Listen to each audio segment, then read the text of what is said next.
மல்லி ஜோசியக்காரனா ஏமாத்தின அந்த ஆள் பணத்தை வாங்கிக்கிட்டு தான் நான் இப்படி நடித்தேன், என்னை மன்னிச்சிருங்க அப்படின்னு விஜய்கிட்ட மன்னிப்பு கேட்குறாரு.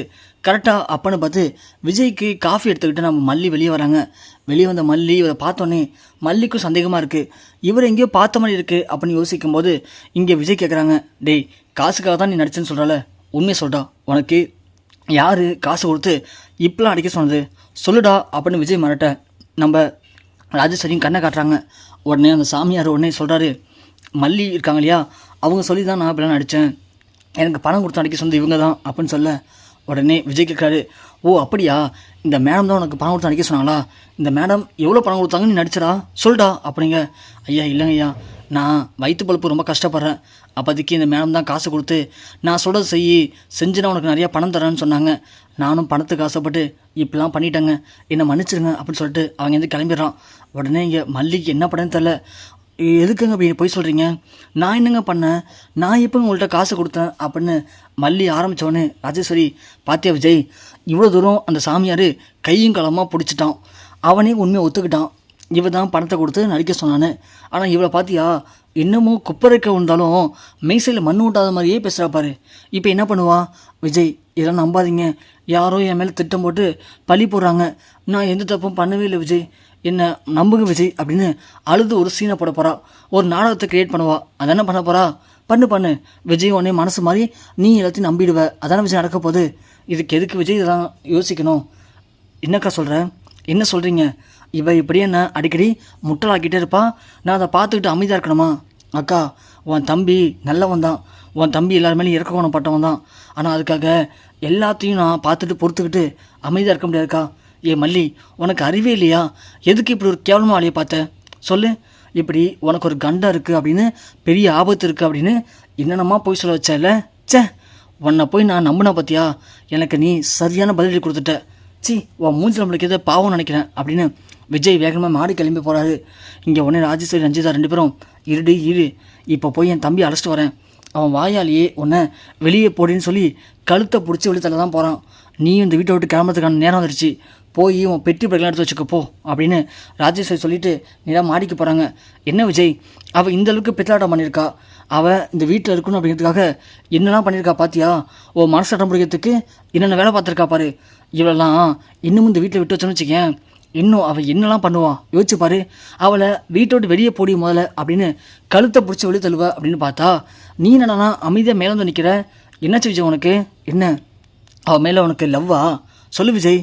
ஐயோ அக்கா, நீ வரையும் அக்கா எதுவுமே புரிஞ்சுக்காமல் இப்படி பேசி என்ன மனசை கஷ்டப்படுத்துகிற, அவளை இந்த வீட்டை விட்டு விரட்டாமல் இருக்கனா அதுக்கு ஒரு காரணம் இருக்குக்கா, அந்த காரணத்தை மேலே புரிஞ்சுக்கிட்டு நீ அப்புறமா பேசு, எனக்கும் அவன் பண்ண தப்பை பார்த்து செம ஆத்திரம் வருது, என்னையே முட்டாளாக்கிட்டால 2 நாள் செருப்பு போடாமல் நான் இவ்வளோ கஷ்டப்பட்டேன், ஆனால் எல்லாமே அவன் நல்லா இருக்குன்னு தான் நான் பண்ணேன், ஆனால் அவள் என்னை முட்டாளாக்கி யாரை சந்தோஷப்பட்டிருக்கா, அவளை நான் ஏற்றுக்கணும் அப்படிங்கிறதுக்காக எவ்வளோ கேவலமாக அவளையை பார்த்துருக்கா, அவளை பார்த்து எனக்கு எரிச்சா இருக்குக்கா, ஆனால் நான் அவளை இது வரைக்கும் வீட்டை விட்டு விரட்டாமல் இங்கே இருக்க வைக்கிறேன் அப்படின்னா காரணம் இதை பிடிக்க உனக்கே புரியும், என்ன விஜய் இது அப்படின்னு சொல்லி ராஜேஸ்வரி வாங்கி பார்க்குறாங்க.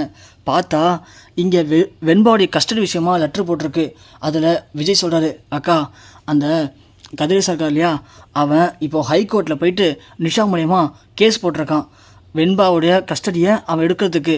இந்த நேரத்தில் அந்த கஸ்டடி ஆஃபீஸர் வீட்டுக்கு எப்போ வேணும் வரலாம், வரும்போது நான் வெண்பாவுக்கு அம்மான்னு சொல்லி யார் கை கட்ட முடியும் சொல்லுங்கள் பார்க்கலாம், எனக்கு வெண்பா ரொம்ப முக்கியம் அக்கா, வெண்பா இல்லாமல் நான் இல்லை, வெண்பாவுக்கு இப்போது மல்லி முக்கியம், அதனால தான் இவ்வளோ பிரச்சனைக்கு அப்புறமும் நான் அந்த மல்லியை வீட்டை விட்டு விரட்டாமல் அமைதியாக மேலே வந்திருக்கேன், அதுக்காக நான் ஒன்றும் அவளை உண்மையாக காதலிக்கிறேன், அவள் இல்லாமல் என்னால் இருக்க முடியாதுன்னு அவள் பண்ணுற எல்லாத்தையும் சகிச்சுட்டு இருப்பான்லாம், நீங்கள் தப்பாக நினைக்காதீங்கக்கா, வெண்பா என் கூட இருக்கணும் அப்படின்றதுக்காக நான் எதை வாழையும் பொறுத்து போவேன், அதே மாதிரி தான் இதையும் பொறுத்து போயிட்டுருக்கேன், இன்னும் ஒரு வாட்டி வெண்பா இனிமேல் எனக்கு தான், இனிமேல் யாராலையும் என்னையும் வெண்பாவையும் பிரிக்க முடியாது தெரிஞ்சால் அதுக்கப்புறம் இந்த மல்லியை நான் என்ன பண்ணுவேனே எனக்கே தெரியாதுக்கா அப்படின்னு விஜய் கோமா பேசுகிறாரு.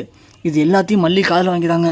அப்படின்னா வெண்பாவுக்காக மட்டும்தான் நீங்கள் என்ன விரும்புன்னு நடிக்கிறீங்களா, அப்போது உங்களுக்கு என்ன பிடிக்கல விஜய், அப்போது வெண்பாவுக்காக என்ன போனால் போதுன்னு இந்த வீட்டில் விட்டு வச்சுருக்கீங்க அப்படி தானே, அப்போது நான் இந்த வீட்டில் வாழ்கிறதே வேஸ்ட்டு தானே, அப்போது வெண்பாவுக்கு ஒரு வாடகை அம்மாவை மட்டும்தான் நீங்கள் என்ன பார்க்குறீங்கல்ல, அப்படின்னு மல்லி செம்மையாக ஃபீல் பண்ணி அழுகுறாங்க. மல்லி அழுகிறத பார்த்த அன்னபூர்ணி வந்து, என்னாச்சு மல்லி, ஏன் புள்ள அழுதுகிட்டு இருக்க, எதுவும் பிரச்சனையா வீட்டில் அப்படின்னு கேட்க மல்லி நடந்ததையும் சொல்கிறாங்க. சொல்லவும் அன்னபூர்ணி ஒன்று, என்ன புள்ள சொல்கிற, நீ போய் இப்படிலாம் பண்ணுவியா, ஏன் புள்ள உன்னை பார்த்தா தெரியாதா, நீயே ஒரு பால் வடின மூஞ்சி, நீ அப்படி இருக்கும்போது நீ எப்படி புள்ளன்னு தப்பாக பண்ணியிருப்ப, ஏன் விஜய் தம்பி யோசிக்காமல் இப்படி உன்னை கண்டபடி பேசியிருக்காரு, இரு புள்ள நான் போய் கேட்குறேன். ஐயோ அன்னபூர்ணி பெரியம்மா அதெல்லாம் வேணாம் விடுங்க, விஜய் தான் தெளிவாக சொல்லிட்டாரு, வெண்பாவுக்காக மட்டும்தான் என்ன இந்த வீட்டில் விட்டு வச்சிருக்காராம், இல்லைனா எப்போவோ என்னை வீட்டை விட்டு விரட்டி அடிச்சிருப்பாராம். அப்படின்னா அவர் என்ன இது வரைக்கும் சுத்தமாக புரிஞ்சிக்கவே இல்லை அப்படிங்கிறத நான் நல்லாவே புரிஞ்சுக்கிட்டேன் பெரியம்மா. இதுக்கு மேலே இந்த வீட்டில் அசிங்கப்பட்டு இருக்கிறது என்னால் பொறுத்துட்டு இருக்க முடியல, நாம் கிளம்பலாம் பெரியம்மா அப்படின்னு சொல்ல அரவிந்த் வராரு. வந்த உடனே என்னாச்சு, ஏன் மல்லி ஒரு மணி அழுதுட்ருக்காங்க, என்ன பிரச்சனை மல்லி அப்படின்னு கேட்க மல்லி நடந்த எல்லாத்தையும் சொல்கிறாங்க. சொன்ன உடனே நம்ம அரவிந்த், ஐயோ அப்படியா அப்படின்னு சொல்லிட்டு உடனே மேலே ஓடுறாரு. ஓடி போயிட்டு இங்கே பார்க்குறாரு. அப்போது விஜய் சம கோவத்தில் இருக்காரு. உடனே அரவிந்துக்கு என்ன பண்ண தெரில, அந்த சாமியார் எப்படி பொய் சொன்னதை வந்து இங்கே சொன்னான் அப்படின்னு நேராக அந்த சாமியாரை பார்க்க அரவிந்த் போகிறாரு.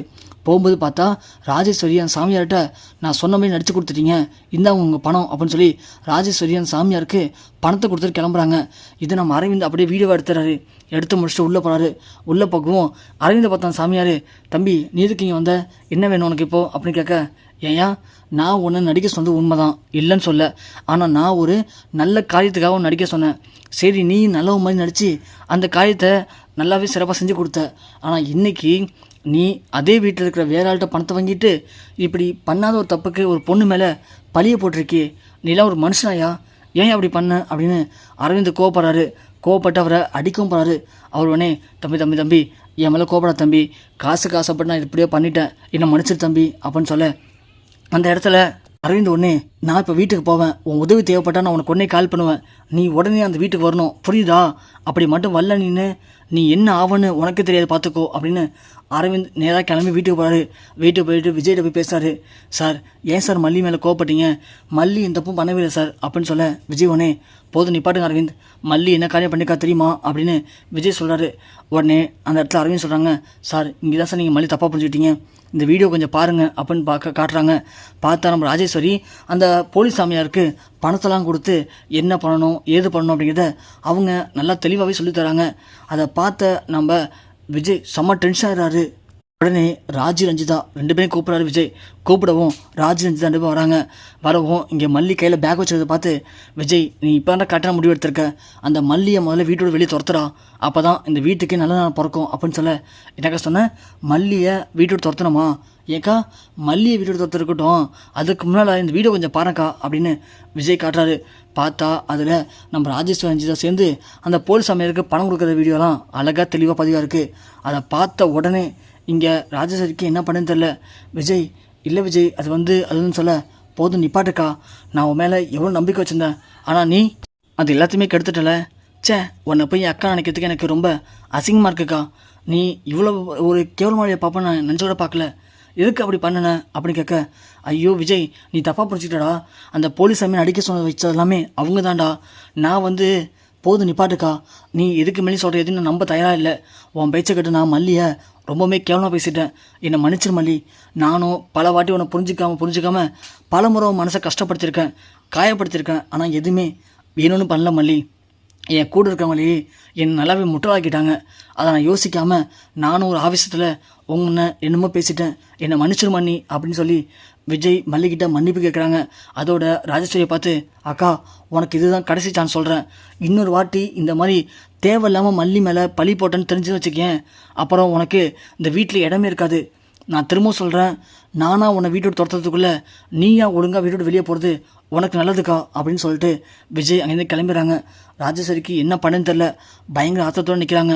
அரவிந்த் பார்த்துட்டு, என்ன மேடம் நீங்கள் மல்லியை வீட்டோட துரத்தலாம் ட்ரை பண்ணீங்க, அதான் நீங்கள் வச்ச வழியில் நான் இப்போ உங்களையும் சிக்க வச்சுட்டேன், இங்கே பாருங்கள் திரும்ப சொல்கிறேன், விஜய் சார் மட்டும் இல்லை, இந்த வீட்டில் யார் நடத்தாலும் சரி மல்லியை வீட்டோடு வெளியே அனுப்பணும்னு நினச்சாலே போதும், கண்டிப்பாக அதுக்கு சரியான பதிலடியை நான் கொடுப்பேன், நான் இருக்கிற வரைக்கும் மல்லியை மேலே இந்த வீட்டை விட்டு யாரும் எங்கேயும் வெளியே அனுப்ப முடியாது, ஜாக்கிரதையாக இருந்துக்கோங்க அப்படின்னு அரவிந்த் ராஜேஸ்வரிக்கு சவால் விட்டுட்டு அங்கேருந்து கிளம்புறாரு.